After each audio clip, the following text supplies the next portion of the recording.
Di mana saja berada, kita kembali lagi bersama saya di channel Anak Medan Bersuara. Bagaimana kabarmu sahabat-sahabat, para pemirsa? Pasti sehat-sehat ya? Haha, pasti ya, apalagi saat ini sedang hangat-hangatnya, sedang panas-panasnya, bahkan wow, kejar-mengejar dan lapor-melapor serta gugat-menggugat. Teman-teman, kemarin ya saya malamnya mendapat kiriman satu postingan bahwasanya katanya ya, pengacara yang melaporkan tentang keadaan atau mungkin ya isu pemalsuan ijazah ya sudah menjadi tersangka. Wow, luar biasa ya. Ini buzzer-buzzer yang mungkin berepilasi dengan kekuasaan atau katakanlah mereka yang dulu ya mantan presiden. Saya yang bakal gak nyebutkan nama karena sedikit-sedikit nanti bisa menjadi jebakan Batman seperti yang dikatakan oleh para pengacaranya mantan presiden tersebut. Tapi alih-alih katanya menjadi tersangka. Kok bisa ya? Kalau dulu boleh, kalau saat ini sedang gimana ya? Sama halnya seperti Amerika dengan Cina yang lagi perang dagang. Dan saat ini terjadi perang kebenaran melawan kebohongan. Gak percaya? Simak videonya sebentar teman-teman.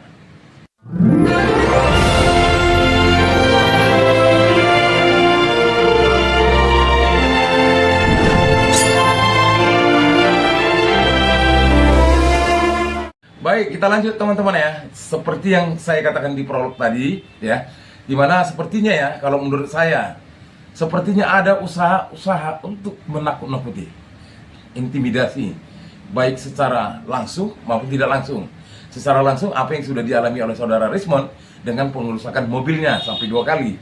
Secara tidak langsung bisa lewat telepon atau lewat orang yang dekat kita ya, seakan-akan kita takut.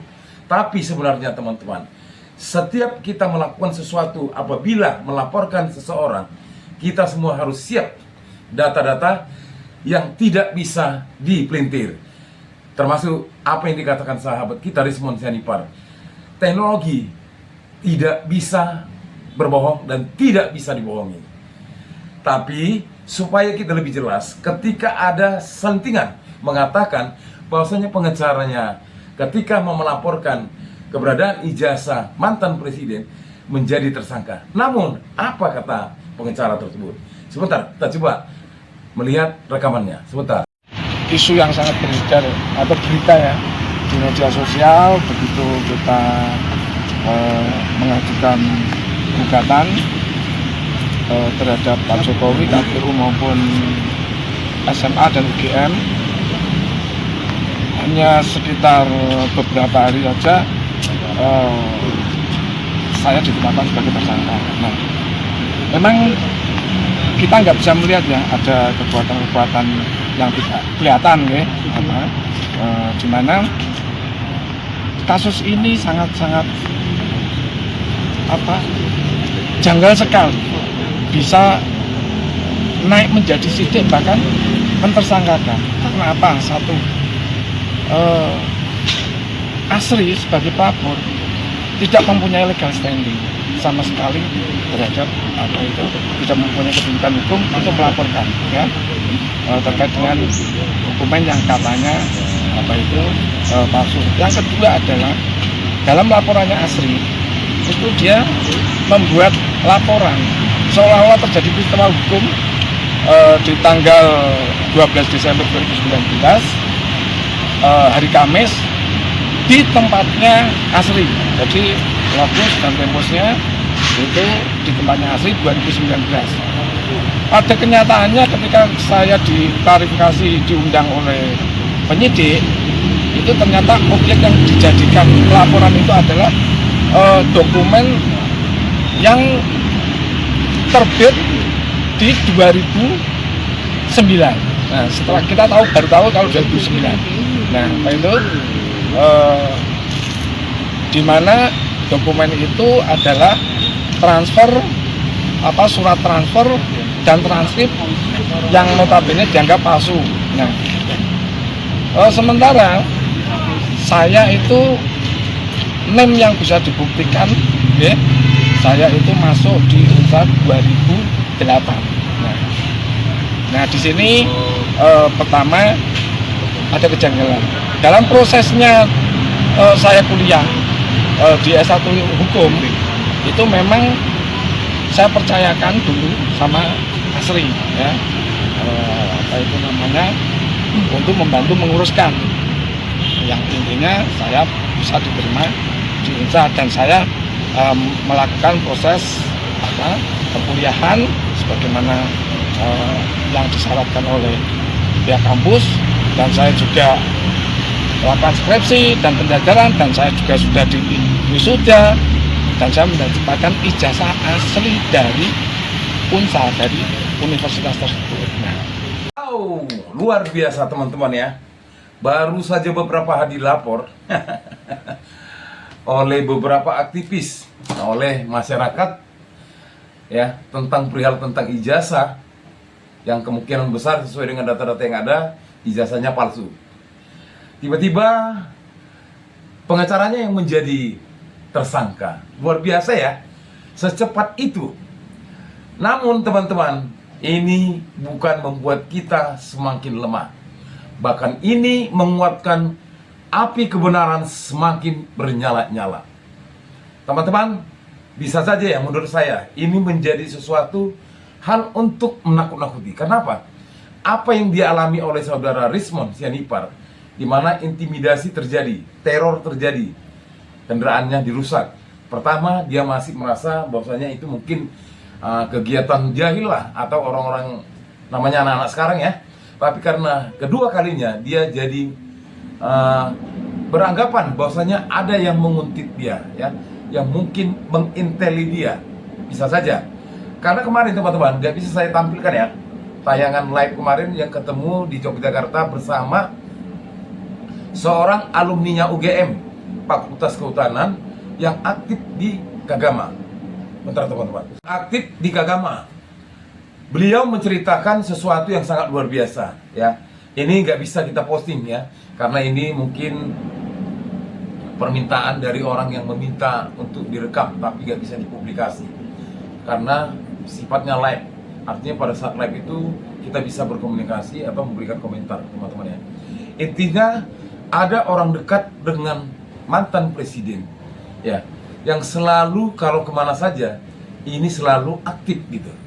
Bahkan apabila ada junior ingin bertanya, mereka tidak akan memberikan jawaban. Atau junior ini ingin bertemu dengan mantan presiden, tapi mereka selalu mempunyai jawaban, katanya ya beginilah, begitulah. Bahkan ada beberapa orang ya yang menjadi pejabat negara atau pejabat tinggi negara. Kita tidak tahu apakah karena prestasi atau hal-hal yang lain. Ya, tulis saja di kolom komentar teman-teman ya.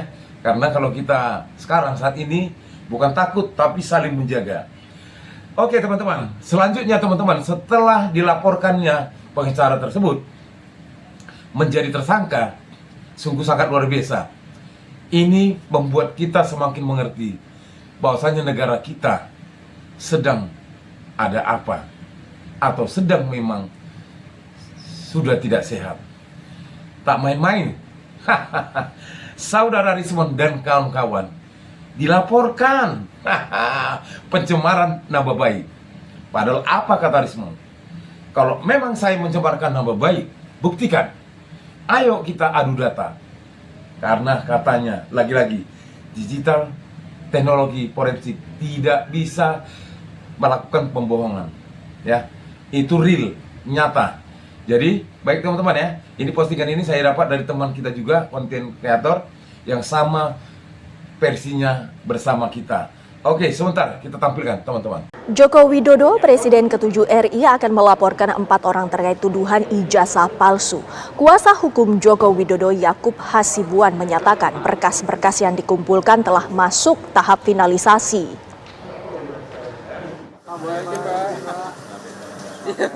Presiden ke-7 RI Joko Widodo bertemu kuasa hukumnya di kawasan Menteng Selasa sore. Pertemuan ini dilakukan guna membahas langkah hukum soal tuduhan ijazah palsu yang disuarakan sejumlah pihak kepada Jokowi. Pertemuan berlangsung selama beberapa jam. Usai pertemuan, Jokowi tak banyak berkomentar dan menyerahkan awak media bertanya kepada kuasa hukumnya mengenai langkah hukum yang akan ia tempuh. Bapak ya. Sedikit Pak. Kenyataannya Pak. Temuan ini Pak. Nanti semuanya tolong ditanyakan kepada tim kuasa hukum saya. Ya, silakan. Ini komplit.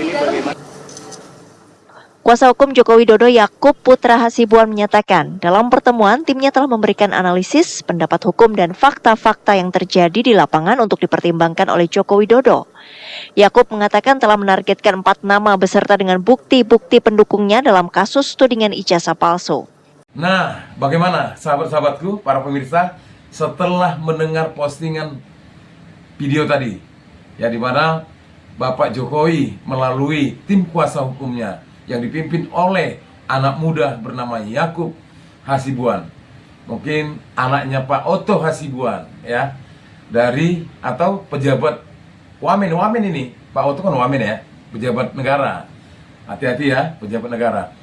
Jadi ini adalah hal yang biasa, lumrah, siapapun bisa melaporkan. Tapi yang menjadi sorotan buat kita semua, para warganet, ya, para pegiat media sosial, ketika ada masyarakat bersama pengacaranya melaporkan perihal tentang ijazah palsu dan Wantipres ya kemarin ya, SMK ya, ya, jadi ini dilaporkan, sekarang sedang sidang, ini playernya teman-teman. Saya nggak bisa membuat videonya karena nggak bisa diupload ya. Biasa mungkin itu privasi harian tersebut. Jadi player ini baru saya terima dan ini lagi sidang teman-teman, jam 10 tadi dimulai di PN Solo. Kita doakan ya, semoga sidangnya berjalan lancar dan tidak ada hal-hal yang mencurigakan. Dan kita juga doakan semoga hakim yang memimpin beserta anggotanya tidak takut. Biarkanlah hakim itu menjadi wakil Tuhan, bukan seperti hakim yang kemarin tertangkap oleh Kejagung dengan banyaknya uang. Oke teman-teman, dan ini teman-teman yang lucunya lagi ya, ada beberapa orang melaporkan, ini aktivis juga nih, melaporkan 4 orang yang membuat gaduh. Katanya, emang siapa yang buat gaduh ya? Ayo, teman-teman, kalau saya tanya atau para pemirsa, siapa yang buat gaduh?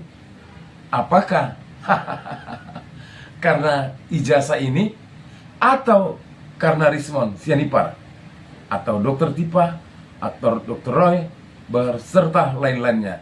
Siapa yang buat gaduh? Pasti sudah tahu ya jawabannya. Namun teman-teman, supaya kita jangan gagal paham, mari kita dengarkan video selanjutnya. Sebentar.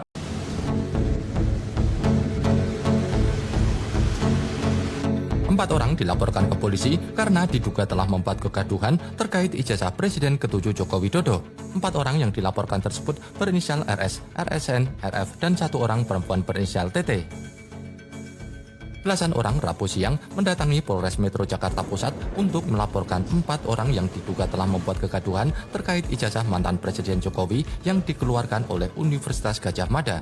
Keempatnya dilaporkan atas dugaan melanggar pasal 160 KUHP dengan bukti laporan nomor polisi LP-978-4-4 Pelapor sekaligus Ketua Umum Pemuda Patriot Nusantara Andi Kurniawan mengapresiasi langkah polisi karena dengan cepat telah menerima laporan tersebut. Sahabat-sahabat, setelah melihat tampilan video tadi ya, saya menjadi bertanya nih, ketika seorang tersebut yang katanya ketua ini, dan di situ ada jaket rompinya bertuliskan Prabowo Gibran, akankah Pak Prabowo bisa menjadi penengah atau tidak memfasilitasi apa yang sekarang sedang terjadi? Pak Prabowo harus berada di tengah-tengah. Pak Prabowo adalah presiden kami yang tidak mau tercemar oleh orang-orang yang melakukan kebodohan dan pembohongan. Dan sahabat-sahabatku di mana saja berada, setelah melihat tampilan-tampilan video ini, beberapa orang, termasuk para pengacara, dan termasuk katanya yang membuat gaduh tadi, itu sudah kita tahu siapa namanya.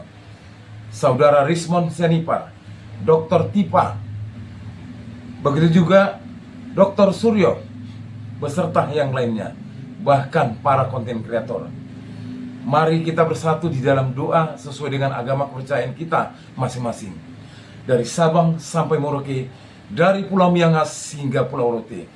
Kita bersatu untuk memberikan dukungan doa dan buat mereka agar mereka selalu terlindungi oleh Yang Maha Kuasa. Kita tidak mau kekuasaan dicampur dengan kebodohan yang menjadi pemenang. Kita mau hanya kebenaranlah sebagai pemenang dari kebodohan. Dan kita tidak mau Indonesia tercemar oleh karena perbuatan segelintir orang. Oleh karena ya, buat mereka-mereka juga semoga sadar. Jangan oleh karena kekuatan, kedudukan dan sebagainya, iming-iming atau apapun, tegakkan kebenaran. Mari kita beradu-adu melalui data, kata Rismond Sianipar. Kita tidak bisa membuat narasi tanpa bukti, tetapi teknologi forensik digital itu yang perlu kita kedepankan. Salam perjuangan, merdeka, merdeka, merdeka, hidup rakyat Indonesia.